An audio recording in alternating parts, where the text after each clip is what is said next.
Hello बच्चों, तो कैसे हो आप सब लोग। स्वागत करता हूं आप सबका आपके अपने YouTube चैनल भारत एजुकेशन में। तो बच्चों आज मैं स्टार्ट कर रहा हूं क्लास 7 का चैप्टर नंबर 4। इसके पूरे एक्सरसाइज में आपको यहाँ पे अपलोड करके देने वाला हूं। तो चलो बच्चों, जैसे जैसे जो जो प्रैक्टिस से चालू करूंगा वैसे वैसे उसका बेसिक भी आपको बताते रहूंगा, ठीक है। तो चलो बच्चों, practice set 15 chapter number 4 class 7 start कर रहे हैं। तो यहाँ पे बच्चों क्वेश्चन इस तरीके से दिया है कि एक डायग्राम दिया है, उसको ऑब्जर्व करो और उसका टेबल कंप्लीट करो इस तरीके से।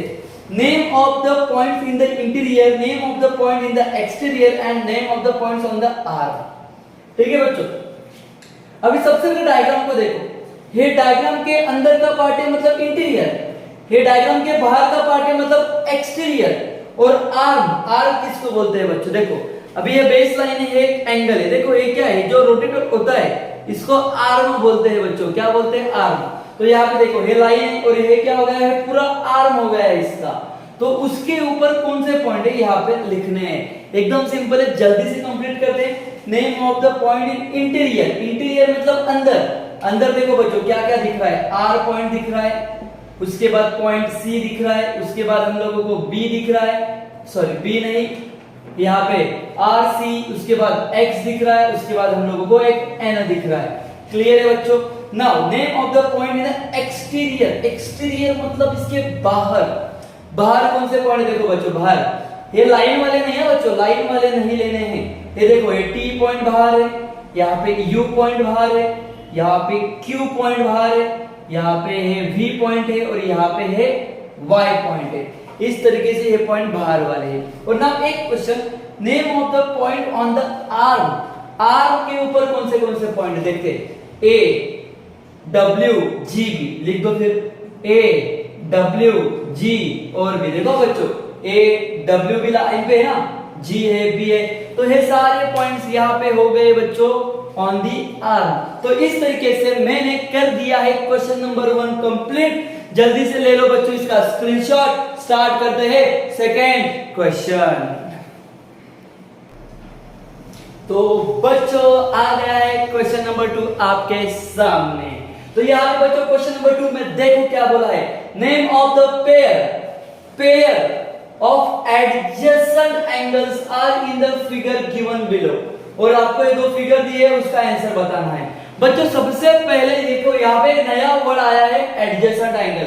अभी ये एडजेसेंट एंगल होता क्या है पहले उसको समझ लेते हैं और फिर आगे बढ़ते हैं। बच्चों एडजेसेंट एंगल मतलब क्या होता है, ऐसा पॉइंट, फॉर एग्जांपल देखो मैं यहाँ पे ड्रॉ करके दिखाता हूँ। एक एंगल बनाया मैंने और एक एंगल बनाया मैंने, ठीक है। यहाँ पे एम, उसका कॉमन पॉइंट होना चाहिए, एक पॉइंट उसका क्या होना चाहिए, कॉमन। तो देखो यहाँ पे इस तरीके से और फिर यहाँ से इस तरीके से, उसको बोलते हैं एडजेसेंट एंगल। मतलब क्या बच्चों, अगर मैंने बोला ऐसा एक लाइन बीच में डाल दिया तो ये एंगल और ये एंगल, देखो मैं कौन सा बोल रहा हूं, इसको और इसको, ये एडजेसेंट एंगल है, समझ में आ रहा है। बट अगर मैंने ये पूरा लिया और ये लिया तो नहीं चलेगा। देखो मैं नेमिंग के साथ बताता हूं आपको। देखो एम ए बी सी और यहाँ पे डी। अगर बच्चों मैं लेता हूं डी एम ए, तो ये किसको एडजेसेंट रहेगा, ए एम बी को। यहाँ पे एंगल लिखता हूं and angle A M B को। क्यों? क्योंकि उसका एम है, वर्टेक्स पॉइंट सेम है। बट बच्चों मैं क्या बोल रहा हूं, कब नहीं चलेगा, अगर आप लोगों ने समझा ऐसा लिया ए एम सी और उसी के अंदर बी एम सी भी आता है ना, तो नहीं चलेगा, तो नहीं चलेगा क्योंकि उसका इंटीरियर पार्ट नहीं चाहिए, दोनों सेपरेट चाहिए, सेपरेट। ये इंपॉर्टेंट है। देखो फिर से बोल रहा हूं, अगर ये ऐसा है तो ये बाहर का चलेगा, बट ये लिया तो इसके अंदर का है और ये भी नहीं चलेगा। ये आपको समझना है, क्वेश्चन नंबर 3 में लगने वाला है बच्चों। क्लियर है? तो चलो आगे बढ़ते हैं। ये बेसिक मैंने आपको बता दिया है, अभी मैं आगे बढ़ता हूं क्वेश्चन नंबर 2 पे। Name of the pair of adjacent angles. Okay, यहाँ पे बच्चों एडजेसेंट एंगल के पेयर्स बताने हैं। तो सबसे पहले मैं यहाँ पे लिख देता हूँ उसका आंसर। सबसे पहले बच्चों मैं स्टार्ट करता हूँ बी से, बी एन ए। देखो या फिर आप कैसे भी करो, बट बीच का लेटर चेंज नहीं होना चाहिए। ए एन बी करता हूं, चलो A N B and angle देखो ए एन बी कर लिया, अभी मैं क्या करता हूँ ए एन सी करता हूँ, ए एन सी आपके ऊपर डिपेंड है बच्चों कौन सा करना है। नाउ सेकंड अभी मैं क्या करता हूँ एंगल बी एन ए करता हूँ या फिर ए एन बी करता हूँ, वही रखता हूँ, चलो ए एन बी कोई दिक्कत नहीं है भाई। ए एन बी कर लिया, अभी बी एन सी कर देता हूँ, कौन सा कर देता हूँ बी एन सी। देखो चेंज किया बच्चों मैंने, क्या पहले ए एन बी लिया और उसके साथ ए एन सी लिया, फिर मैंने ए एन बी लिया उसके साथ मैंने बी एन सी लिया, और भी मैं कौन सा ले सकता हूँ, और मैं ले सकता हूँ बी एन सी। अगर मैंने लिया तो बी एन सी के साथ मैं ए एन सी भी ले सकता हूँ। देखो कैसे, angle B N C, B N C and B N C के साथ अभी मैं कौन सा ले सकता हूँ, हे अगर लिया तो यही बन जाएगा ऐसा आगे पीछे, बट अभी मैं क्या करूंगा बी एन सी के साथ में सी एन ए लूंगा या फिर ए एन सी लूंगा, सिंपल ए एन सी लूंगा, क्या लूंगा ए एन सी। ये एकदम सिंपल है बच्चों, देखो मैं डायग्राम में समझाता हूं। अगर आपने ऐसा लिया है तो एक बार ऐसा लीजिए, अगर आपने एक बार ऐसा लिया है तो एक बार ऐसा लीजिए, अगर आपने एक बार ऐसा लिया है तो एक बार आप ऐसा भी ले सकते हैं या फिर आप ऐसा लीजिए, बट सिर्फ रिपीट ना करो बच्चों। इसी के साथ अपना एक क्वेश्चन नंबर सबका पहला सब क्वेश्चन कंप्लीट कर दिया है बच्चों। नाउ सेकंड क्वेश्चन, यहाँ पे देखो द पेयर ऑफ, बच्चों पहले ही लिखना है आपको, the pair of adjacent angles are, और उसके नीचे आंसर्स लिखना है। The pair of adjacent angles are, अभी देखते हैं इसमें कौन से भाई, पेयर भी होना चाहिए और थोड़ा इक्वल भी दिखना चाहिए। यहाँ पे देखो कैसे, यहाँ पे पी क्यू आर, चलो मैं लेता हूं angle P Q R and angle देखो पी क्यू आर, और कौन सा ले सकता हूं मैं, हे ऐसा जा रहा है तो भाई ये ऐसा भी तो आ रहा है ना, तो क्या होगा ये एंगल पी क्यू टी, क्या आएगा आंसर पी क्यू टी। और तो कोई दिख ही नहीं रहा है इसमें, अभी इसके लिए मैं कौन सा ले सकता हूं, ऐसा दिया है क्या बच्चा, इसमें नहीं दिया है, तो बस इतना ही, यहाँ पे एक ही पेयर बनेगा। सिंपल सा बच्चों, समझने के लिए थोड़ा टाइम लगेगा, बट एक बार समझ गए तो ज्योमेट्री स्ट्रांग हो जाएगा। चलो बच्चों जल्दी से स्क्रीनशॉट ले लो, स्टार्ट करते हैं नेक्स्ट क्वेश्चन। यस बच्चों, नेक्स्ट क्वेश्चन है क्वेश्चन नंबर 3, यहाँ पे मैंने लिख के रखा है और बोला है कि यहाँ पे कुछ पेयर्स दिए हैं और ये पेयर एडजेसेंट एंगल है कि नहीं ये बताना है। तो कैसे बताना है बच्चों, इसका बेसिक में फिर से एक बार बता देता हूं। अगर देखो कोई भी एक एंगल है इस तरीके से, ठीक है, और यहाँ पे बीच में से एक लाइन मार देता हूं मैं, एक एंगल बना देता हूं, प्रॉपर्ली नेमिंग करता हूं ए बी और सी, और यहाँ पे डी। अगर बच्चों मैंने बोला ए डी बी और दूसरा एंगल बोला बी डी सी, हे एडजेसेंट एंगल है क्या, यस तो है। कैसे पता चला, कॉमन वर्टेक्स सेम और दोनों के दोनों अंदर नहीं है, देखो बाहर है, ये अलग है और ये यहां से अलग है, बराबर है।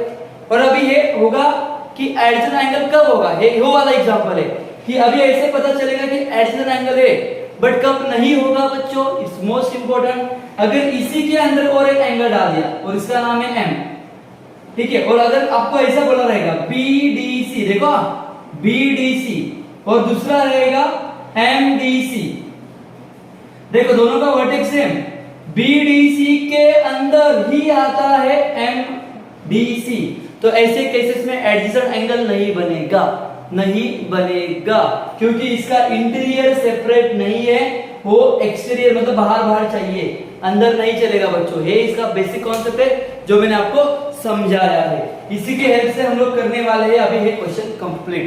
तो यहाँ पे देखो बच्चों, पहला pair PMQ and RMQ, PMQ ढूंढते किधर है बच्चों, PMQ, P किधर, यस PMQ मिल गया, PMQ इस तरीके से है।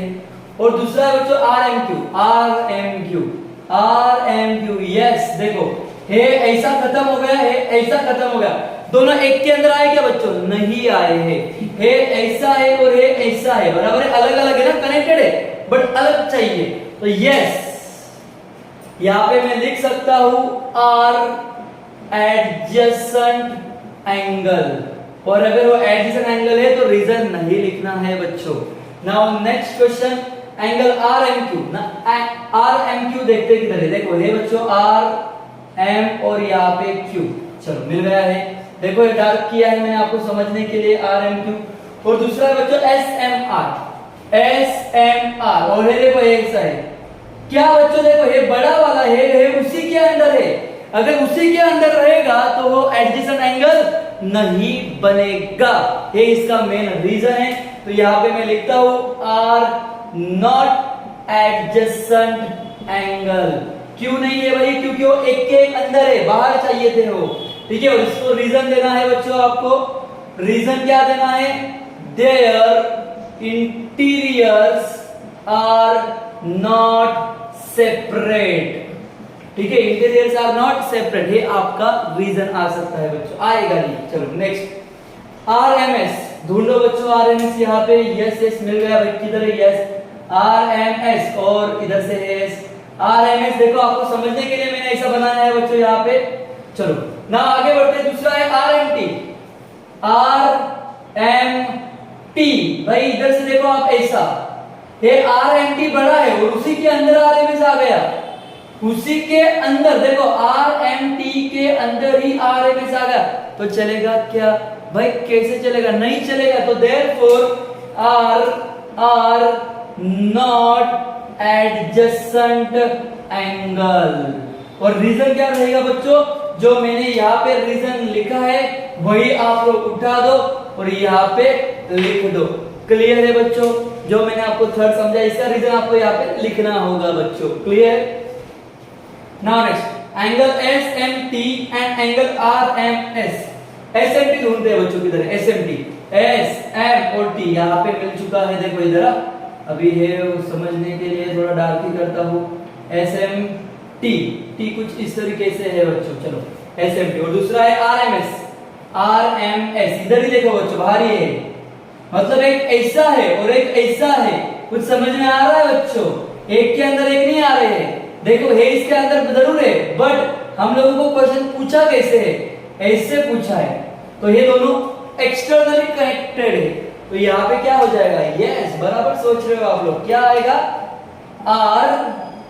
Are adjacent angle. ये बन गया आपका एडजेसेंट एंगल। तो इसी के साथ बच्चों अपना जो एक्सरसाइज था, प्रैक्टिस सेट 15 था, वो हो चुका है कंप्लीट। जल्दी मिलते हैं नेक्स्ट वीडियो में एक प्रैक्टिस सेट 16 के साथ। 15 कंप्लीट, 16 नेक्स्ट वीडियो में जल्दी लेके आता हूं। तब तक बच्चों प्रैक्टिस करो। कुछ भी डाउट रहेगा तो कमेंट में लिखो, अच्छा लगा तो कमेंट में बताओ। चलो बच्चों मिलते हैं नेक्स्ट लेक्चर में। Thank you so much.